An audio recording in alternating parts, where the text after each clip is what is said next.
Hi value investors, welcome to my channel. Today I'm going to explain how to calculate your long-term returns, your compound annual returns given the price that you want to pay for a certain stock. So the basic idea behind this simple methodology is to know if the price that you are paying is overvalued or not.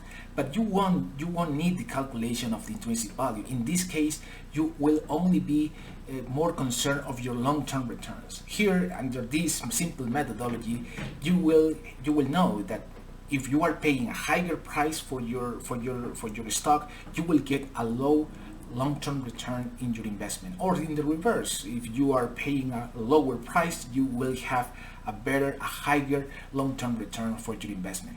This is a simple method that I just learned reading this book.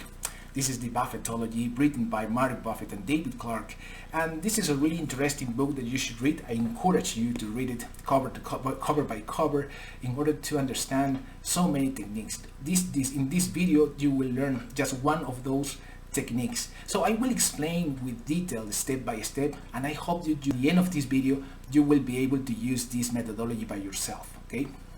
The thing here is that the only thing that you will need here is only the dividends, okay, and the net income, okay, and then you will need, of course, the outstanding number of shares here, okay. So all these numbers you can find in the consolidated statement of operations. In this case, we're using the example of Apple here. You will need this net income, and then you will need the dividend payments, which can be found in the consolidated statements of cash flow here, in the financial activities, in the payment for dividends and dividend equivalents here. Of course, you will need, of course, to download all the previous financial statements of Apple in order to complete all this data, because I'm taking the data from the year 2010 to the year 2021. And that is because, well, in order to make projections, I think that it is better to have a long period in the past in order for us to have a better projection for our results, okay? So the thing here is that before starting with this simple process, something that you will need to understand is that we will use the outstanding number of shares from the year 2021. You know that in the case of Apple, the outstanding number of shares is changed year by year, particularly because of its policy of repurchases. So it is normal to see that in the case of Apple, the outstanding number of shares is being reduced year by year. And well, in the year 2014 and in the year 2020, there were split, which means that the number of outstanding shares was increasing abruptly here. So here, in order to eliminate these policies, which of course have contributed to deliver long-term capital appreciation for Apple shareholders, as I explained in my previous video, but the thing here, for the purpose of this video, we will isolate these policies, because we are more focused on the evolution of the earnings per share over the years, just because of its core business, of this company, okay? So here we will take this, we will divide the net income by the outstanding number of shares, and we will just fix this, okay? Look at this. We can calculate all these EPS, okay, just dividing the different net income over the outstanding number of shares here, okay. The same thing can be done with the dividends in order to divide these dividends by the outstanding number of shares here, and then we will have this, the dividends per share here, okay. Now the purpose is to make projections for the EPS. In this simple model, we will assume that in the year 2022 you want to buy, you want to pay for the stock of Apple, in this case Apple, and then you want to hold the share for the next 9 years. Of course, you can make prediction for the next 2 years, 3 years, 4 years, 5 years, whatever. But in this case, I want to make a projections for the next 9 years here, okay. Now, once we are in the year 2030, it is assumed that you will sell your stock.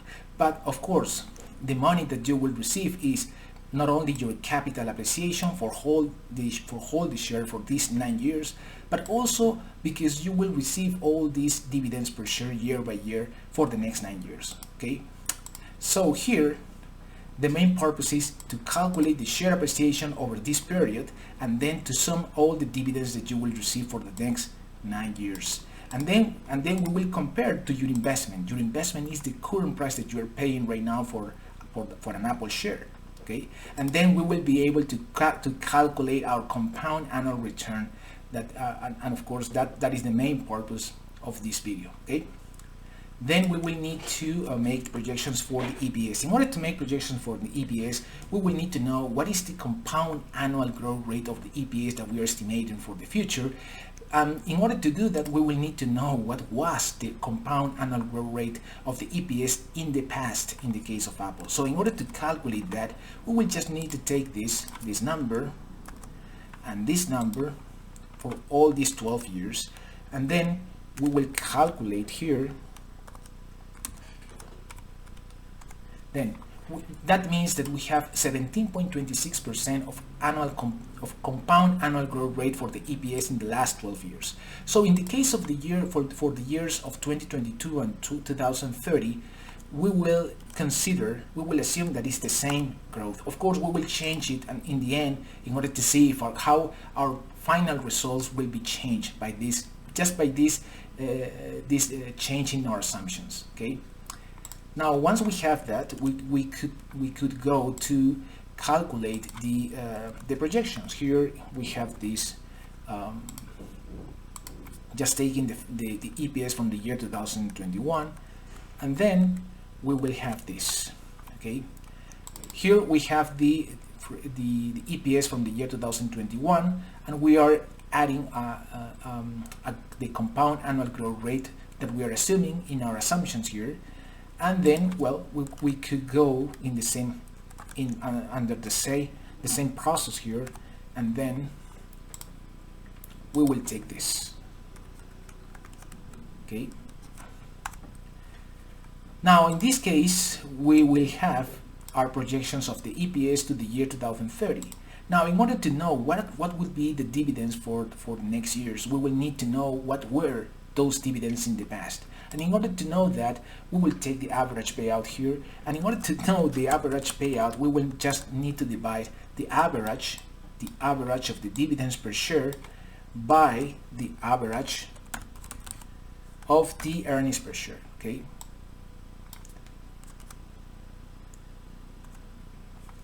Okay, that means that the average payout is how much represent the dividends from the EPS. I mean, the dividends respect to the earnings. How much of the earnings are used to make dividend payments? Basically, it's just like that. And then once we have that, we will consider here the average payout. We will fix it, and then we will multiply this by the projected EPS that we are calculating for the year 2022. Then we will be able to calculate all the dividends for the next 9 years here. Okay, so we have almost everything. I mean, we have the EPS in the year 2030, but we will need to multiply this EPS by an average price to earnings ratio for this company in this year, and then we will need to consider all the dividends that we will get in the next 9 years. Okay. So in order to know that, what could be that price to earnings ratio that we could estimate for Apple in the year 2030, we need to look at the past.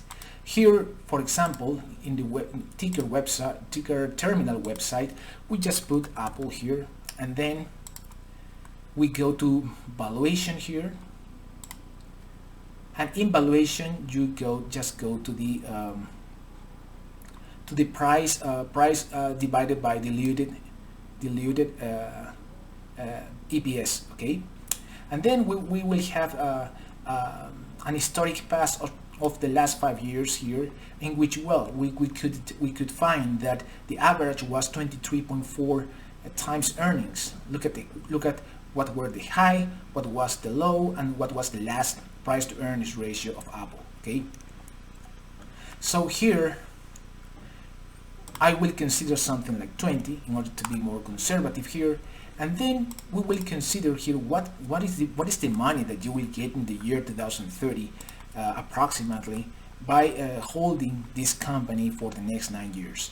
I will just multiply the EPS here of the year 2030 by the average price to earnings ratio, and we will add all the dividends that you will receive for all this year for holding this share. Okay, well, this is the money that you will get once you sell your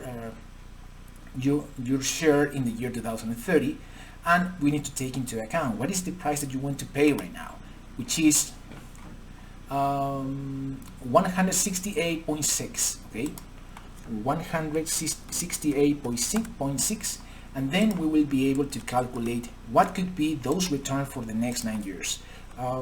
Basically it is this, and we need to take into account that the projections are for 9 years here, and then you will have 12.72% annual return.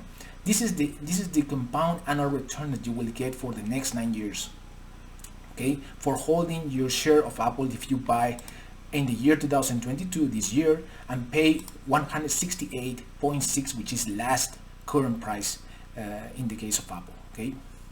Now, probably you would say that this is a really good compound annual return here, but you shouldn't forget that we consider that the compound annual growth rate for the EPS that we were estimating for the EPS was 17.26%, which is the same as it was in the past. So given the fact that we are getting into a scenario in which we will experience higher inflation rates, higher interest rates, and probably we will face a certain recession, so we need to be more conservative on these kind of projections here. So what happens if we cut to a half the compound annual growth rate for the EPS? Look at this. Before that, it was the compound annual return was something like 12%. Now, because of that change, look at a compound annual return of 4.59% annual return here. Okay, look at this. The EPS was, before our change in our assumptions, was $23 per share, and now because we are cutting to a half the compound annual growth rate of our EPS, it is just $11.83 per share, and that's why it is influencing in our share appreciation and dividends that you will get in the future. Okay. Now you are saying, well, with this under these conditions, you can determine that $168.6 per share is not a cheap stock, because it will give you just 4.59% annual return, which does not cover the inflation rate, which is something like 6 and 7% according to the last report. So if we are expecting a high inflation rate, our compound annual return of our investment should surpass at least the inflation rate. So honestly, I would be willing to pay a lower price for this company, of course under these conditions. Okay, 130, well, could be something good, but not so good. 120 could be, well, if there is a correction, you should take into account that we could take advantage of a lower price in order to increase our compound annual returns. Now, if we got to the beginning here 6, okay, you could consider that this 8.63%, it is just so much conservative. Probably if you consider that this is a 10.36% of annual compound annual growth rate for our EPS of Apple, taking into account all the catalyzers that I mentioned in previous videos, respect to the 5G network, respect to the launch of the augmented reality and virtual reality products, you can estimate that, well, 10.36% could be something more conservative in our assumptions here. And look at this. Even when you are more optimistic estimations, you will get only 6.21% of annual return, paying the price of $168.6 per share. So I would expect here something like 140, 135 in order to increase our possibilities here. But we need to take into account as well that we are considering that average and price to earnings ratio of 20. What happens if you consider that it is possible that we could go to 24 times for the price to earnings ratio in the year 2030? And look at this, with a $135 per share, you can get 10.97% annual returns here.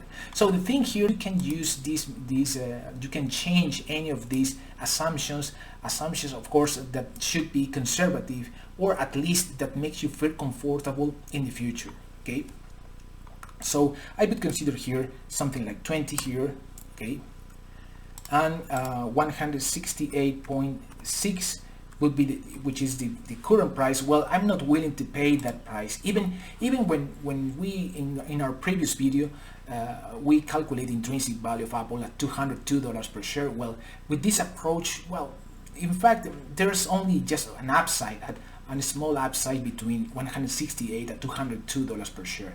There's not so much upside for long-term holders. I would prefer to wait for higher correction in order to take advantage of this, in order to buy shares of this company, and at the same time maximize my compound annual returns here. Okay, so you can play with this. You can determine what could be the price that you want to pay in order to have a decent compound annual return here, and then you will be able to wait. I mean, I think that this kind of methodology will give you the incentive to think like a value investor, because in the end, what you really want is to not overpay for a stock, just to pay an adequate price that will enable you to have a higher compound annual return that will, of course, surpass the inflation rate expected for the future.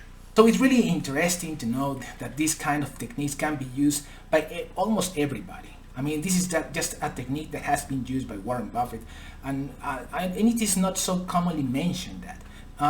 Another final point that I want to comment is that I would not recommend to use this technique, this methodology, to cyclical companies, because it's really hard to make projections for them, given the fact that they have higher volatility in their respective EPS. So it is really hard to make projections under those conditions. So really, if you have any doubt, please put a comment if you have any doubt about all this video. I mean, probably you have certain doubts about certain parts of the video, and I will answer as soon as possible. If you consider that this is a video that is adding value to your knowledge, put a like if you consider that is just for free, and consider to subscribe, because I will continuously delivering more and more information about different companies, about different metrics, about different ways of calculating the intrinsic value.